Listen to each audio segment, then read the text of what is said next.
রাজনীতি শব্দটা আসলে আসলো কই থেকে? রাজনীতি করা প্রয়োজন কেন? আজকে আলেমরা রাজনীতি করছে কেন? আজকে আলেমরা মাঠে নেমেছে কেন?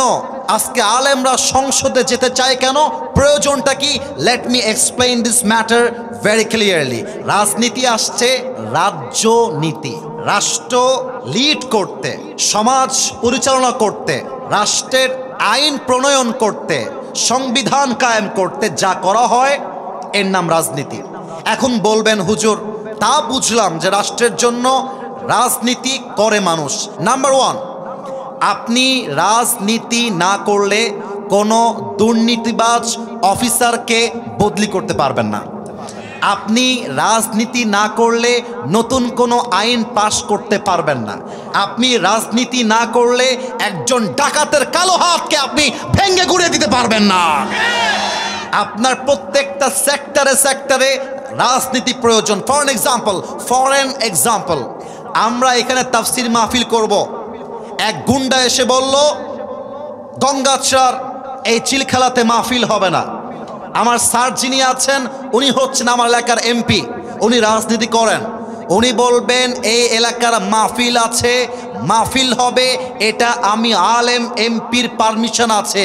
কোনো ডাকাত গুন্ডা বাধা দিবে, ওর পিঠের চামড়া একটাও থাকবে না। এটার নামই তো রাজনীতি। রাজনীতি করতে হবে, তাছাড়া আপনি গতি পাবেন না। এখন কোরআনটা আমাদেরকে কোন রাজনীতি শিখিয়েছে এটা আপনাকে জানতে হবে। আমি একটা আয়াত বলছি, বোঝা ট্রাই করেন। আউযু বিল্লাহি মিনাশ শাইতানির রাজীম। ইন্নাল্লাহা ইয়া'মুরুকুম আন তু'আদ্দুল আমানাতি ইলা আহলিহা। সূরা নিসা আয়াত number 58। Allah says in this ayah, give people back what they deserve in their own lives. আল্লাহ বলছেন যে যা পায়, আবারও বলছি, যে যা পায়, যার যা অধিকার, এটা তাকে ফিরায় দাও। This is called justice in English, this is called ইনসাফ ইন আরবিক। এটার নাম হচ্ছে ইনসাফ। এবং আল্লাহ তাআলা এই আয়াতের সেকেন্ড পার্টে বলছেন, ওয়াইদা হাকামতুম বাইনান নাসি আন তাহকুমু বিল আদল। Whenever you judge between people, you have to judge with justice. হে মানুষ শোনো, যখন তোমরা বিচার করবা, বিচারটা হবে ইনসাফপূর্ণ, বিচারটা হবে ন্যায়পরায়ণ। এখন এক্সাম্পল দিয়ে দেই, উদাহরণ দিলে আয়াতও বুঝবেন, রাজনীতিও বুঝবেন, প্রেক্ষাপট বুঝবেন, সংবিধান বুঝবেন, আপনি পার্লামেন্ট বুঝবেন। আমাকে দেখেন সবাই, আমার স্যার আমার বাম দিকে বসে আছে। স্যার হলেন এমপি। এক্সাম্পল, উদাহরণ, স্যারের ছেলে একটা কাজ করেছে, বাহিরের একটা এলাকার ছেলে রাস্তায় এসেছিল, ওর সঙ্গে মারামারি করতে গিয়ে একটা থাপ্পড় দিয়েছে, নাক দিয়ে রক্ত পড়া শুরু হয়ে গেছে। স্যারের ছেলের অন্যায় করেছে। আমার পাশে আমার কলিজার টুকরা প্রিয় ভাই বসে আছে, উনি একজন সাধারণ রিক্সা চালক বা ভ্যান চালক, আমি উদাহরণ দিচ্ছি, উদাহরণ। এখন তার ছেলেও সেম অন্যায় করেছে। ইনসাফ মানে কি? রিক্সাওয়ালার ছেলের যেই বিচার হবে, এমপির ছেলের সেম বিচার হবে। এখানে কোনো আলগা পিরিত চলবে না, স্বজন পিরিতে চলবে না। This is called justice. আরো একটা এক্সাম্পল দেই, সাদা না লাল শার্ট, তুমি দাঁড়াও তো বাবু, একবার দাঁড়াও। কলিজা না, তোমাকে ধমক দিব না। তোমার নাম কি বলো? বলো। আনন্দ। ওকে দেখা যায়? এই যে ভয় পায়, দেখা যায়? ওর নাম হচ্ছে আনন্দ। আনন্দ একটু দাঁড়ায় থাকো, আমি একটা এক্সাম্পল দিব তোমাকে দিয়ে। আনন্দ আমি মাহফিল থেকে যাওয়ার সময় আমাকে আটকে দিয়েছে এলাকার পাতি নেতা। এক্সাম্পল, উদাহরণ, বলছে আমাকে দেখেন, আমার দিকে দেখেন। বলছে কি আসিফ হুজুর, আগে তো প্রেমের ওয়াজ করতেন, এখন রাজনীতি, তাই না? খুব সাহস বেড়ে গেছে, এখন যুবকদেরকে বাদ দিয়েছেন, সংবিধান ধরেছেন, ও এখন পার্লামেন্ট চান আপনারা, আপনি খালি এলাকা পার হন, আপনাকে আমি দেখে নিব। হুমকি মারছে আমাকে। আমি বললাম, এই আমি রাজশাহীর ছেলে। হ্যাঁ, তোর বাড়ি কতিবে? রাজশাহীর বাসায়। বাড়ি কতিবে? আমি ড্রাইভার সাহেবকে বললাম, ড্রাইভার সাহেব আসেন তো, একটা হাইসা নিয়ে আসেন, দাও নিয়ে আসেন, ধর আনন্দকে ধর। ধইরা আমি একটা কোপ মারলাম, ওর ডান পা কেটে গেল। এক্সাম্পল, কোন পা কেটে গেল? এই যে আওয়াজ নাই, আওয়াজ দিয়ে বলেন কোন পা? বসে পড়ো, বসে পড়ো। এখন ডান পা কেটে যাওয়ার পরে আমার এলাকার এই যে ভাইয়েরা মুরব্বীরা আছে, এই হুজুরকে ধর ধর ধর ধর, ডান পা কেটে ফেলেছে। ধরে আমাকে জেলে দেওয়া হলো। আগামীকাল রংপুরের জজ কোর্টে আসিফ হুজুরের বিচার হবে। বাংলাদেশের তথাকথিত যে আইন আছে ব্রিটিশ ল, সে আইনে বিচার হলো যে আসিফ হুজুর যেহেতু রংপুর গঙ্গাচড়ায় গিয়ে এক যুবকের ডান পা কেটে দিয়েছে, আমার পক্ষ থেকে বিচার হলো 10 লাখ টাকা জরিমানা আর 1 বছরের জেল। এবার একটা বিচার, এটা কি ইনসাফপূর্ণ হলো কিনা, জাস্টিস হলো কিনা, ন্যায়পরায়ণ হলো কিনা, এটা বোঝার জন্য লাগবে দাড়ি পাল্লা। বলেন সবাই কি পাল্লা? এটা দলের জন্য বলি না, বলেন সবাই কি পাল্লা? দাড়ি পাল্লা নিয়ে আসেন। এবার বোঝেন, জাস্ট কান দিয়ে শুনলে হবে না, you have to realise this matter, you have to feel this matter. আপনাকে অনুধাবন করতে হবে। ওর ডান পা কাটা, দাড়ি পাল্লার ডান দিকে দেন। রংপুরের ভাইয়ারা বুঝে উত্তর দিবেন। আর আমাকে যে 1 লাখ টাকা জরিমানা দিয়েছেন আর 10 বছরের জেল, ওইটা দাড়ি পাল্লার বাম দিকে দেন। এবার উত্তর দেন তো, একদিকে ডান পা কাটা আর একদিকে 1 লাখ টাকা আর 10 বছরের জেল। আপনি কিয়ামত পর্যন্ত দাড়ি পাল্লা টানবেন, সমান সমান কি হবে? এত আস্তে কেন হবে? আপনি 20 লাখ টাকা দেন আর 10 বছরের জেল দেন, আবার টান দেন, হবে? হতে যদি হয় সমান, কোরআন দিয়ে পার্লামেন্টে সংবিধান পাশ করতে হবে। কোরআন কি বলছে বোঝার চেষ্টা করেন। ওয়াকাতাবনা আলাইহিম ফিহা আন্নান নাফসা বিন-নাফসি ওয়াল আইনা বিল-আইন ওয়াল আনফা বিল-আনফি ওয়াল উযুনা বিল-উযুনি ওয়াস-সিন্না বিস-সিন্নি ওয়াল জুরুহা কিসাস। কোরআন বলছে কেউ যদি তোমার চোখ তুলে নেয়, তার চোখ তুমি তুলে নেবা। চোখের বদলে চোখ, নাকের বদলে নাক, কানের বদলে কান, ঠোঁটের বদলে ঠোঁট, হাতের বদলে হাত, পায়ের বদলে পা, জানের বদলে জান। এটার নাম ইসলাম। এবার আপনি ইসলাম দিয়ে, কোরআন দিয়ে আইন পাস করেন। কি করবেন এবার? আপনি বলবেন যেহেতু আসিফ হুজুর আনন্দের ডান পা কেটে দিয়েছে, কোরআন বলছে আসিফ হুজুরের ডান পা তোমরা কেটে দাও। এবার দাড়িপাল্লা নিয়ে আসেন। দাড়িপাল্লার ডান দিকে আনন্দের ডান পা দেন, দাড়িপাল্লার বাম দিকে আসিফ হুজুরের ডান পা দেন। এবার টান দেন, দেখবেন দুইটা সমান সমান হয়ে গেছে। এটা হচ্ছে সেই কোরআন, ওয়ামান হাকামা বিহি আদালা। আর এই কোরআন দিয়ে যে রাজনীতি করবে, এই কোরআন দিয়ে যে বিচার করবে, সেই তো ইনসাফ করতে পারবে, না হয় সম্ভব হতে পারে না। ঠিক কিনা বলে? 1 নাম্বার কোরআন শেখায় ইনসাফ ভিত্তিক রাজনীতি। 2 নাম্বার, এটা আপনারা খুব মিলে যাবে আপনাদের সাথে। দেখেন আমি কি বলি, কোরআন শেখায় জবাবদিহিতামূলক রাজনীতি। বলেন সবাই কি মূলক রাজনীতি? জবাবদিহিতা। জবাবদিহিতা কেমন? উদাহরণ দেই। আমি আসিফ হুজুর, রংপুরের এমপি। উদাহরণ, আমার কাছে বাজেট আসলো, রংপুরের হাইওয়ে রোডে একটা কাজ করতে হবে, রাস্তা ভেঙে গেছে। সরকার আমাকে দিয়েছে মাত্র 5 কোটি টাকা। এটা কি কম না বেশি? বেশি। 5 কোটি টাকা। জবাবদিহিতা মানে কি? আমি টাকাটা পেলাম আমার শহরের মানুষের জন্য। আমি কয় টাকা ইট কিনতে ব্যয় করেছি, কয় টাকা রড কিনতে ব্যয় করেছি, কয় টাকা বালু কিনতে ব্যয় করেছি, প্রত্যেকটার পাই টু পাই হিসাব জনগণের কাছে স্পষ্ট বুঝায় দেওয়া লাগবে। এটার নামে ইসলামের রাজনীতি। এমপি সাহেব 5 কোটি টাকা পায় সংসদ থেকে, পার্লামেন্ট থেকে পাস হয়, বাজেট আসে, 3 কোটি এমপি নিজেই খেয়ে ফেলে। বলেন? হ্যাঁ। আর 1 কোটি খায় এমপির চামচারা। আর কোন মতে 1 কোটি আমরা চুষে মুষে খাই, রাস্তায় একটু উন্নয়ন পাই। আর এমন উন্নয়ন পাই, এমনি ধরলেই দেখবেন যে রাস্তার পিচ ঢালাওগুলো, পাথরগুলো এমনি এমনি উঠে যায়। ব্রিজ করতে লাগবে রড, টাকা খেয়ে রডের জায়গায় বাঁশ দিয়ে রেখে দেয়।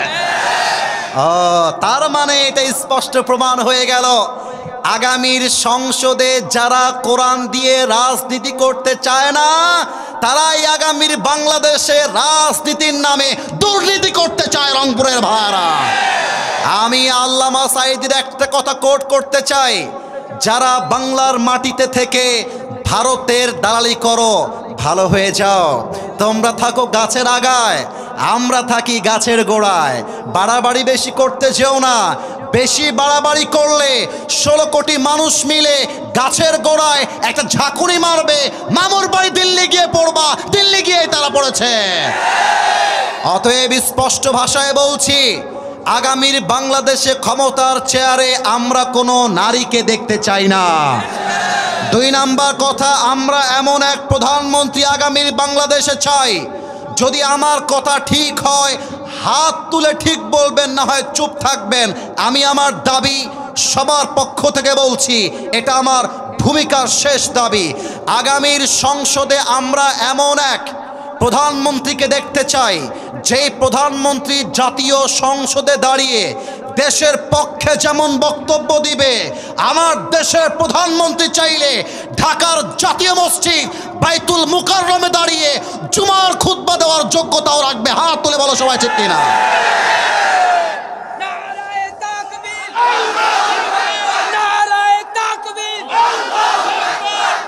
মাশাআল্লাহ, আল্লাহ যেন কবুল করে। পড়েন সবাই আমিন।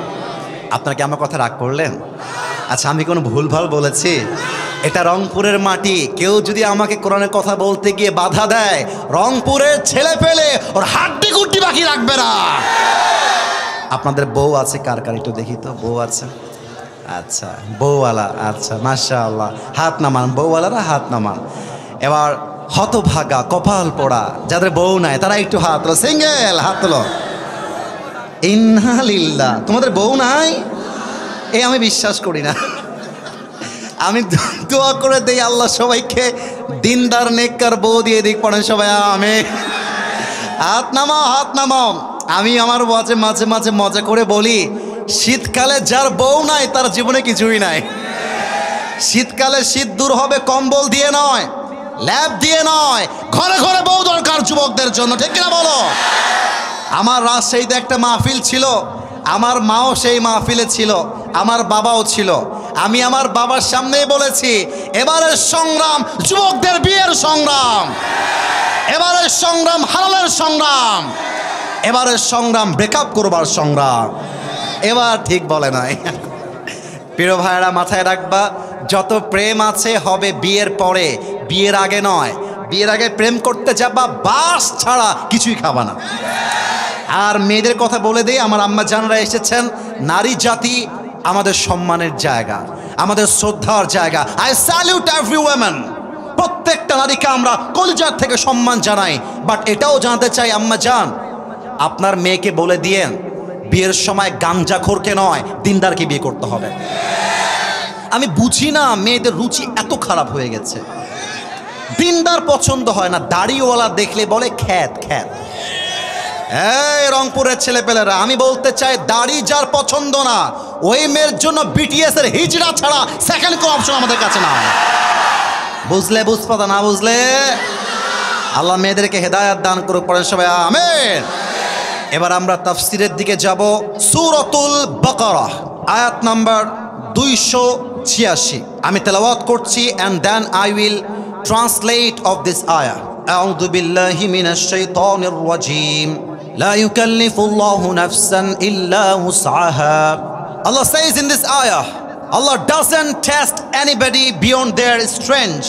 আল্লাহ কখনো কোনো বান্দাকে তার সাধ্যের বাহিরে পরীক্ষা নেয় না। যার যেমন শক্তি আল্লাহ তাকে তেমন পরীক্ষা নেয়, যার যা সাধ্যে নেই তাকে আল্লাহ সেই পরীক্ষা নেয় না। এই আয়াতের মূল মেসেজ হলো, whatever we are facing in our life right now, আমাদের জীবনে যত দুঃখ আছে, যত কষ্ট আছে, এই সব কষ্ট আমাদেরকে সহ্য করার ক্ষমতা দিয়েছে একজন। বলেন সবাই, তিনি কে? আল্লামা ইকবাল লিখেছেন, আল্লাহ কভি বান্দা পর ऐसा बोझ नहीं डालता जो उससे कभी संभाला ही ना जाए।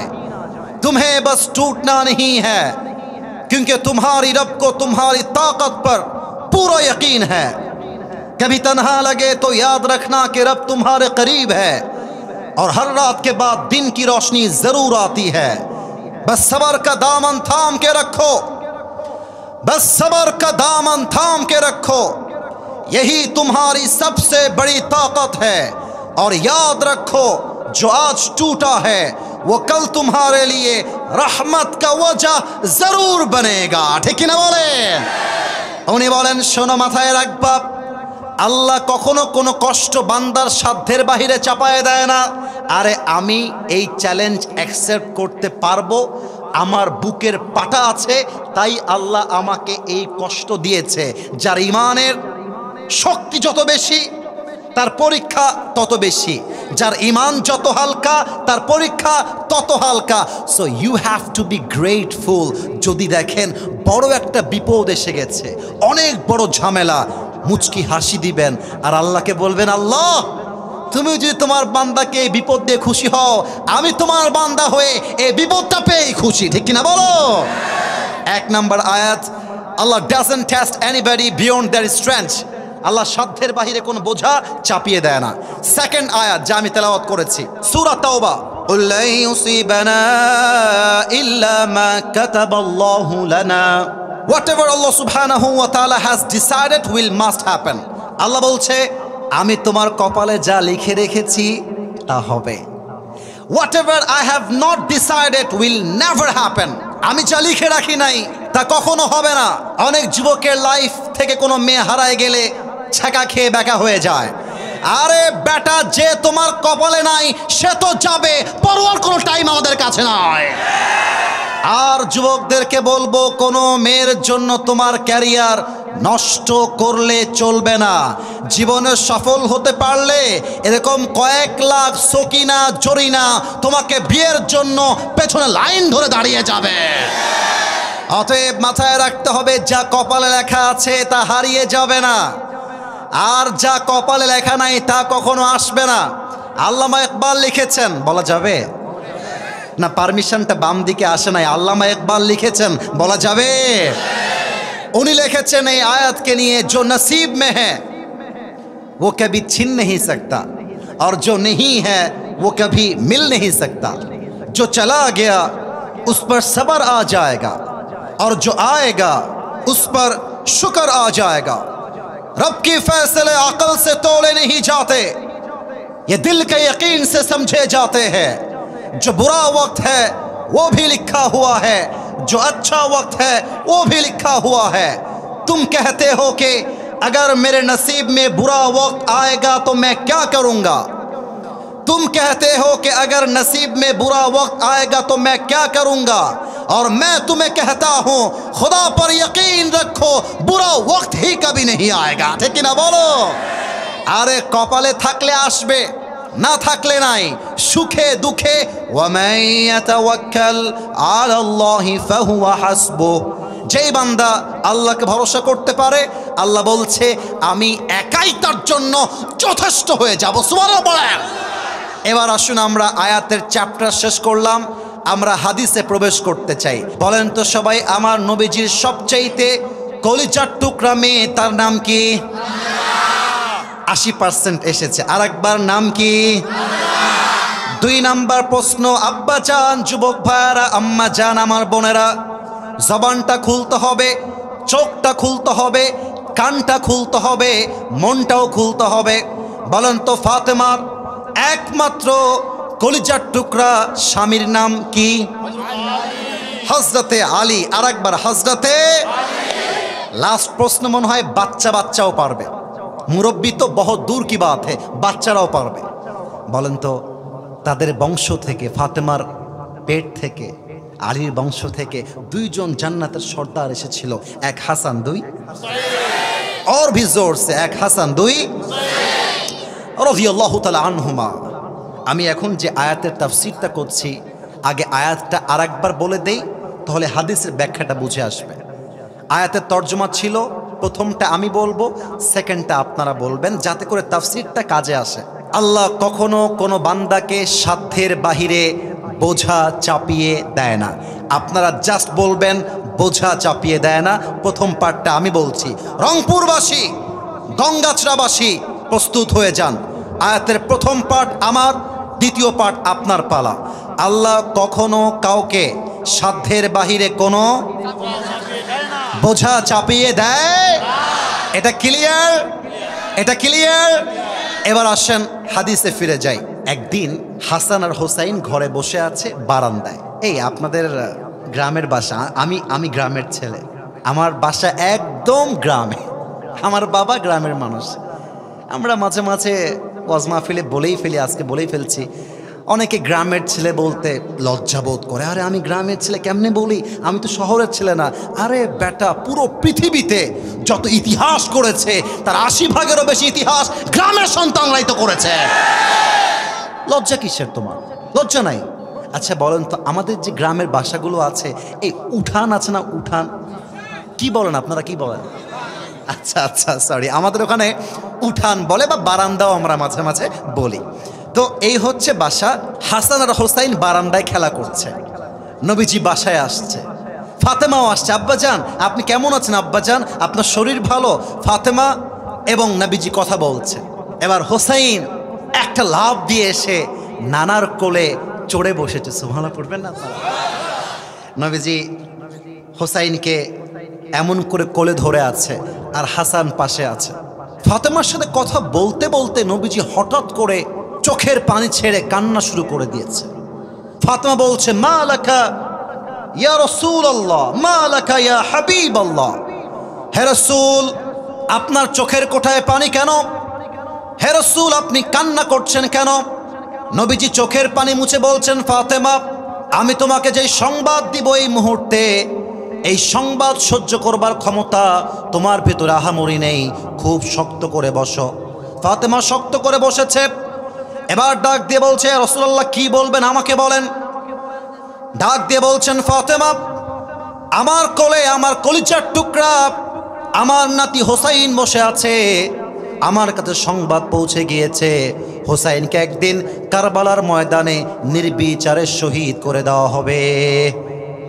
মায়ের কাছে সন্তানকে মেরে দেওয়া হবে, কতল করা হবে এক কোপ দিয়ে।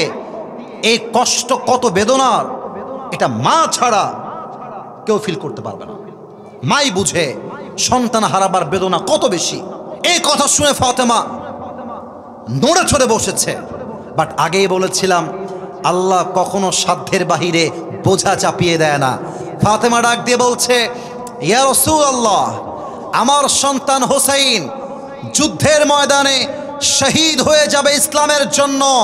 আমি ফাতেমার চাইতে কপালওয়ালা আর কে হতে পারে? সুবহানাল্লাহ বলে সবাই।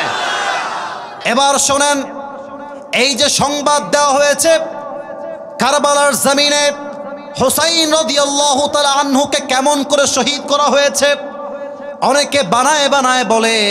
আজকে আমি স্পষ্ট হাদিস থেকে বলতে চাই, আপনারা কি শুনতে চান নাকি চান না? পেছনে আওয়াজ বেশি, সামনে নাই। চাই কি চাই না? ইয়াজিদ ক্ষমতা দখল করলো স্বৈরাচারী কায়দায় সিরিয়ার দামেস্কে। ক্ষমতা দখল করার পরে ইয়াজিদ সংবাদ পাঠায় দিল, নবীর বংশধর যারা আছে, ফাতেমা হোক, আলী হোক, হাসান হোক, হোসাইন হোক, যারা এই মুহূর্তে বেঁচে আছে, সবাইকে আমার পায়ের সামনে মাথা নত করতে হবে। এবার বলেন তো, যেই নবীর বংশে এসেছে আলী রাদিয়াল্লাহু তাআলা আনহু, আর আলী হচ্ছেন আসাদুল্লাহি আল গালিব, আল্লাহর সিংহ যাকে বলা হয়, তার সন্তান হচ্ছেন হোসাইন। হোসাইন কি কখনো বাতিলের সামনে মাথা নত করতে পারে? হোসাইন বলছে এক কথা, আমার জীবন যাবে, আমার ঈমান যাবে না। এবার হোসাইন ডিক্লেয়ার দিল, আমরা যে কয়জন আছি আমরা যুদ্ধের জন্য প্রস্তুত, ডাক আসলেই যুদ্ধের জন্য বের হয়ে যাব। এবার 40 জন পুরুষ, 32 জন নারী। এবার আপনাদের পালা। 40 জন কি? আর একবার 40 জন, 32 জন, মোট হচ্ছে 72 জন। রংপুরের ভাইরা মোট কয়জন? 72 জন বের হয়ে গেছে। যখন বের হবে ঠিক সেই মুহূর্তে এক মুসলমান আসছে, এসে বলছে, হোসাইন আমি আপনার কাছে 2 হাত জোর করি, আপনি কুফায় যাবেন না, আপনি ইয়াজিদকে মারবার জন্য যাবেন না, ওরা আপনাকে শহীদ করে ফেলবে। হোসাইন বলছে এক কথা, যদি আমার বুকের তাজা রক্ত দিয়ে শহীদ হতে হয় শহীদ হব, বাতিলের সামনে মাথা আমার নত হবে না। ঠিক কিনা বলো? যুদ্ধের জন্য বের হয়ে গেছে। এই মাঠটা যেমন জমির মাঠ, যুদ্ধের সব মাঠ ছিল জমির উপরে, বিশাল বড় বড় ময়দান।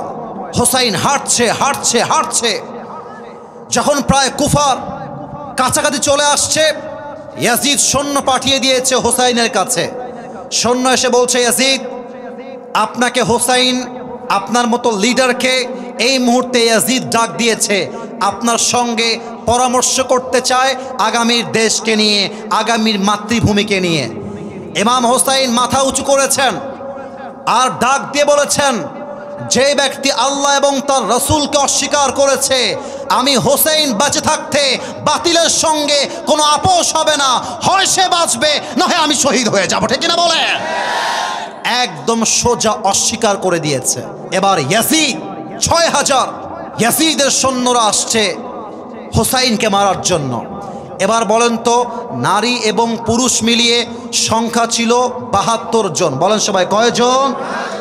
৪০ জন পুরুষ। এবার ইমাম হোসাইন বুঝে গেছে আমাকে হত্যা করা হবে। এবার তিনি ফজরের নামাজের পরে আসসালামু আলাইকুম ওয়া রাহমাতুল্লাহ, আসসালামু আলাইকুম ওয়া রাহমাতুল্লাহ সালাম ফিরিয়েছেন।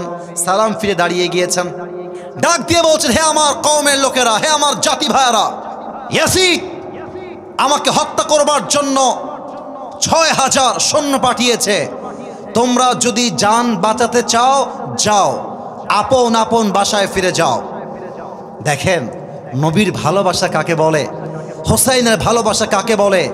সব সাথে ডাক দিয়ে বলছে, হোসাইন আজকে যদি আপনাকে আমরা ছেড়ে চলে যাই আর কাফেররা আপনাকে কতল করে, কিয়ামতের কঠিন দিনে আল্লাহর সামনে আমরা বিচারের কাঠগড়ায় কি জবাব দিব? আজকে হয় কাফেররা বাঁচবে না হয় আমরা শহীদ হয়ে যাব। আল্লাহু আকবার। একদিকে ৪০ জন মুসলমান, আর একদিকে ৬,০০০ ইয়াজিদের সৈন্য। যুদ্ধ শুরু হয়ে গেছে। ফজর থেকে নিয়ে জোহর পর্যন্ত যুদ্ধ হয়েছে। ৩৯ জন জায়গায় শহীদ হয়ে গেছে। বাকি আছে জাস্ট একজন, তার নাম ইমাম হুসাইন। আর একবার আওয়াজ করে শুনতে চাই, তার নাম ইমাম একা বেঁচে আছে। এই দেখেন আমার চশমাটা খুলছি, একটু বোঝার চেষ্টা করবেন, বোঝাবার জন্য আমি চশমা খুললাম। ইমাম হুসাইনের চোখের নিচে কোপ লেগেছে, এখান দিয়ে রক্ত ঝরছে। এত এত মুসলমান তার সামনে বুকের তাজা রক্ত দিয়ে শহীদ হয়েছে, তাদের গায়ের রক্ত ছিটকে পুরো হোসাইনের পুরো দেহটা রক্ত মেখে আছে। ইমাম হোসাইন বুঝে গেছে এত হাজার সৈন্যের সাথে ৪০ জন পুরুষ জিতে উঠতে পারবে না। ইমাম হোসাইন বুঝে গিয়েছে আমাকে শাহাদাতের পেয়ালা পান করতে হবে, সে বুঝে গেছে। এবার জোহরের নামাজের পরে মুসলমানদের মহিলাদের যে তাবু আছে, তাবু বাসা, ওখানে আসছে। এসে ডাক দিয়ে বলছে, আম্মা জান, আমার বউ শোনো, এটাই তোমাদের সঙ্গে আমার জীবনের শেষ সাক্ষাৎ, আর কখনো দেখা হবে না। এই আমার জীবন শেষ হয়ে যাবে আজকে। আমি গেলাম আল্লাহর জমিনে আল্লাহর দ্বীনকে কায়েম করবার জন্য, আল্লাহর জমিনে আল্লাহর সংবিধানকে রক্ষা করবার জন্য। আমি শহীদ হওয়ার জন্য গেলাম, তোমাদেরকে আমি আল্লাহর জন্য আল্লাহর হেফাজতে ছেড়ে গেলাম। বিদায় দিয়ে বের হয়ে যাচ্ছে, পেছন থেকে বউ ডাক দিয়েছে, বলছে, হুসাইন একটু থামেন, স্বামী আমার থামেন, একটু থামেন। এবার হোসেন বলছে, কি হয়েছে আমাকে বলো, কি লাগবে বলো। বলছে, হোসেন আমি তো আপনাকে শহীদ হওয়ার থেকে বিরত রাখতে পারবো না, তবে আমার একটা আবদার আছে, আবদারটা আপনি রেখে তারপরে যান। বলছে, কি আবদার আমাকে বলো। বলছে, আমার দুধের সন্তান, দুগ্ধ সন্তান, আপনার ছোট্ট সোনামণি আজ ২ থেকে ৩ দিন যাবত চাল নাই, ডাল নাই, ভাত নাই, আমার বুকের দুধটা পর্যন্ত শুকিয়ে গেছে। আমার দুধের সন্তান তৃষ্ণায় কাতরাচ্ছে, ছটফট করছে। আপনি শহীদ হওয়ার পূর্বে ১ ফোঁটা পানি আমার সন্তানকে পান করায় দিয়ে যান। ইমাম হুসাইন তার সন্তানকে কোলে নিয়েছে। এবার আমার ২ হাত দেখবেন, আমার ২ হাত দেখেন, ২ হাত দিয়ে সন্তানকে ধরে ইয়াজিদি সৈন্যদের সামনে উঁচু করে তুলেছে আর ডাক দিয়ে বলছে, হে ইয়াজিদের সৈন্যরা, তোমার সঙ্গে আমাদের শত্রু থাকতে পারে, নবীর সঙ্গে দুশ্মনী হতে পারে, আলীর সাথে দুশ্মনী হতে পারে, হোসাইনের সঙ্গে দুশ্মনী হতে পারে, বাট এইটা নবীর বংশধর, এটা নিষ্পাপ বাচ্চা, এর সঙ্গে তোমাদের কোনো শত্রুতা নেই। একটু দয়া করে মায়া করে ফুরাতের অফুরন্ত নদীর পানি একটু মুক্ত করে দাও, আমি আমার সন্তানকে ১ ঢোক পানি পান করাতে চাই। কাফেরদের কলিজায় আঘাত করে নাই কথাটা। এক কাফের দূর থেকে একটা বিষাক্ত তরবারি একদম দূর থেকে নিক্ষেপ করেছে। ওই তীরটা হোসেনের কলিজার টুকরা বাচ্চার বুক দিয়ে ঢুকে এই পার দিয়ে বের হয়ে গেছে, আর ফিলকি দিয়ে রক্ত ছিটকে পড়ে পুরো গাটা রক্তে মেখে গেছে। ইমাম হোসাইন কিছুটা সেন্সলেস অবস্থা, বাট ওই যে বলেছিলাম আল্লাহ বান্দাকে কষ্টের যে লেভেল দেয়, ওই কষ্ট সহ্য করার ইমান ক্ষমতা আগিয়ে দিয়ে দেয়। ইমাম হোসাইন স্ট্রং হয়ে দাঁড়িয়ে গিয়েছে। আরে বাপের কোলে সন্তানের লাশ রক্তে মেখে গেছে। ইমাম হোসাইন তার কলিজার টুকরা সন্তানকে বুকে নিয়ে বলছে, সন্তান, এই মরণ কোনো সাধারণ মরণ নয়, এটার নাম শহীদি মরণ। যাও জান্নাতে যাও, আমি হোসাইন তোমার সঙ্গে জান্নাতে সাক্ষাৎ করবার জন্য অতি দ্রুত আসছি। সুবহানাল্লাহ পড়বেন না আপনারা?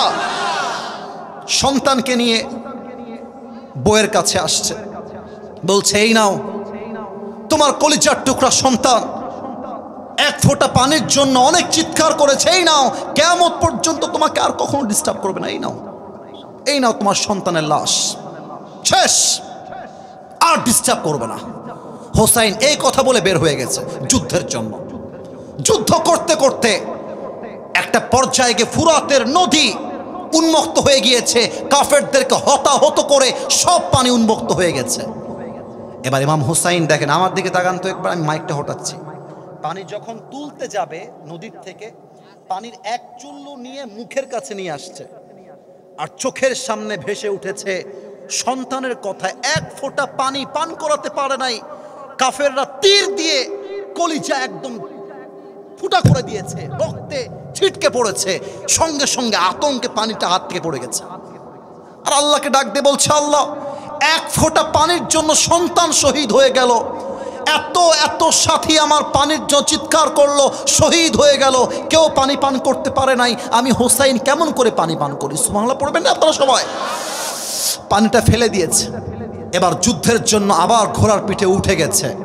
ঘোড়ার পিঠে যখন হোসাইন উঠে গেছে, ডান দিক থেকে তীর, বাম দিক থেকে তীর, পেছন দিক থেকে তীর, সামনের দিক থেকে তীর আসতে শুরু করেছে। ইমাম হোসাইন কলিজার থেকে ডাক দিয়ে বলছে, এই ভাইয়েরা, তোমরা কাকে তীর মারো? আমার এই গালে নবীজির অসংখ্য চুমু মেখে আছে, আমার এই হাতে নবীর স্পর্শ লেগে আছে, আমি নবীর কলিজার টুকরা, নয়নের মণি, একমাত্র নাতি, আমি হলাম হোসাইন, তোমরা আমাকে কেমনে মারতে পারো? এই কথা বলতে বলতে এক কাফের, নাম হচ্ছে শামার বিন দিল জওশান, দূর থেকে এসে একটা কোপ মারছে ঘাড় বরাবর। একটা কোপে ইমাম হোসেনের কল্লাটা ঘোড়ার থেকে ছিটকে গিয়ে জমিনে পড়ে গেছে, একটা কোপে। ইয়াজিদের সৈন্যরা একটা বড় প্লেট নিয়ে আসছে, বড় প্লেট, প্লেটটা নিয়ে এসে হোসেনের কল্লাটা প্লেটে রেখেছে। কেমনে বলবো এই ইতিহাস? আমরা তো ইসলাম মাংনা মাংনা পাইছি, আমরা তো ইসলামের মূল্য বুঝবো না। আমরা তো কোরআনটা মাংনা মাংনা পাইছি, রেডি কোরআন, শহীদ হতে হয় নাই, যুদ্ধ করতে হয় নাই। আমরা যদি শহীদ হতাম, যুদ্ধ করতাম, যুদ্ধ হতাম, আমরা যদি গাজী হতাম, শহীদ হওয়ার তামান্না থাকতো, আজকে ডক্টর জাকির নায়ক বাংলাদেশে আসতে বাধা পেতে হতো না, হতো না, আসতে দিবে না। এই সমস্যা, সেই সমস্যা। যেই দেশে সানি লিওন আসতে পারে, সে দেশে ডক্টর জাকির আসতে পারবে না কেন? যেই দেশে একটা প্রস্টিটিউট আসতে চায়, তার কোনো পারমিশন লাগে না, ঝামেলা হয় না, আসে, নেচে, আবার চলে যায়।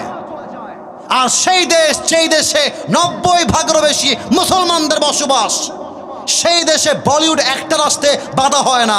আমার প্রশ্ন, যেই দেশে নায়ক আসতে পারে, নায়িকা আসতে পারে, আতিফ আসলাম আসতে পারে, অরিজিৎ সিং আসতে পারে, ওই দেশে আমাদের কলিজার টুকরা ডক্টর জাকির নায়ক ভারতের জন্য আসতে পারবে না কেন? এই দেশ আমার দেশ, এটা আমার বাংলা। হাজারো মায়ের ইজ্জতের বিনিময়ে দেশটা স্বাধীন হয়েছে। আর সেই দেশে ভারত বলছে ডক্টর জাকির নায়ক আসলে নাকি দেশের সমস্যা হবে। কিসের সমস্যা? এদেশের আলু আমার, পেঁয়াজ আমার, ধান আমার, সংসদ আমার, বাড়ি আমার, রক্ত আমার। আমি যুদ্ধ করেছি, আমার মা যুদ্ধ করেছে, আমার বাপ যুদ্ধ করেছে, দাদা যুদ্ধ করেছে। এই দেশে কথা চললে আমার চলবে, আপনার চলবে, ভারতের চলবে না। ইমাম হোসেনের লাশটা পড়ে আছে, মাথাটা প্লেটে রেখেছে। প্লেটে রেখে আমার সামনে তো টেবিল, আমি বুঝাই দিতাম টেবিল না থাকলে, একদম ইয়াজিদের পায়ের সামনে টেবিলটা রেখে দিয়েছে। টেবিল মানে হচ্ছে আপনার প্লেটটা রেখে দিয়েছে, আর এটা হচ্ছে ইয়াজিদের পা। আমি সরি, আমি একটু আবেগী হচ্ছি, বাট একটু বোঝার চেষ্টা করবেন। এটা হাত না, এটা পা। এটার নাম কি ভাই? পা। ইয়াজিদ তার পা দিয়ে ইমাম হুসাইনের মাথাকে লাথি মারতেছে, এমনি লাথাইতেছে। আর পাশে বয়স্ক সাহাবী, তার নাম হচ্ছে যায়েদ বিন সাবিত রাদিয়াল্লাহু তাআলা আনহু, ডাক দিয়ে বলছে, ইয়াজিদ তুমি কি করছো? তুমি কার মুখে লাথি মারছো? আমি যায়েদ অসংখ্যবার দেখেছি এই মুখে নবী হাজারবার চুমু দিয়েছে, তুমি কেমনে লাথি মারছো? কেমনে লাথি মারছো? থামো, স্টপ, থামো। 10 মুহররম, তার পরের দিন নবীর একজন স্ত্রী ঘরের বাহিরে এসে কান্না করছে। সব মহিলার দৌড় দিয়ে আসছে, আরে তুমি কান্না করছো কেন? তোমার চোখের পানি কেন? বলছে, আমি স্বপ্নে দেখলাম নবীজি আমার স্বপ্নে আসছে, নবীর দাড়িতে ধুলা মাখা, চেহারায় ধুলা মাখা, চোখ দিয়ে পানি পড়ছে, জামাগুলো ময়লা হয়ে আছে। আমি বললাম, মা লেখা ইয়া রাসূলুল্লাহ, হে নবী আপনার কি হয়েছে? আমি বললাম, কি হয়েছে আপনার? নবীজি ডাক দিয়ে বলছে, তুমি কি জানো না আমার হোসাইনকে কারবালার ময়দানে এক কোপ দিয়ে কাফেররা শহীদ করে দিয়েছে, আর সেই লাশের মাথা নিয়ে কাফেররা রঙ্গলীলা করছে। আহা, সেই ইসলাম আমরা পেয়েছি। আর এই কথা সন্তানের কল্লা উড়াই দেওয়া হবে, এই কথা ফাতেমাকে আল্লাহ রসুল আগেই বলে গেছেন। এবার বলেন, ফাতেমার ইমান যদি আল্লাহ শক্ত না করতেন, ওই কষ্ট সহ্য করার ক্ষমতা না দিতেন, ফাতেমা কি এই কথা শুনে কখনো ঠিক থাকতে পারতো? আমার প্রিয় রংপুরের গমগাছড়াবাসী, আজকের আয়াতের শিক্ষা হচ্ছে, কষ্ট আছে যেখানে আল্লাহ দেওয়া ইমান আছে সেখানে। ফাইন্না মাল উসরি ইউসরা, indeed with every hardship there is ease, প্রত্যেক কষ্টের সাথেই রয়েছে স্বস্তি। অতএব ভয় পেও না, বুক চিরে দাঁড়িয়ে যাও, আল্লাহর ভরসায় সাহসটা বাড়াও, আল্লাহর নামে আগুন জ্বালাও বুকে, সত্যের পথে চলো, সাহস রাখো মুখে। আরে থেমে গেলে চলবে না, রক্তে আগুন ধরাও, আল্লাহর সৈনিক তুমি, সেই পতাকা উড়াও। আল্লাহ যখন পাশে, কিসের এত ভয়? তাওয়াক্কুল করো, কাছে আসবে বিজয়।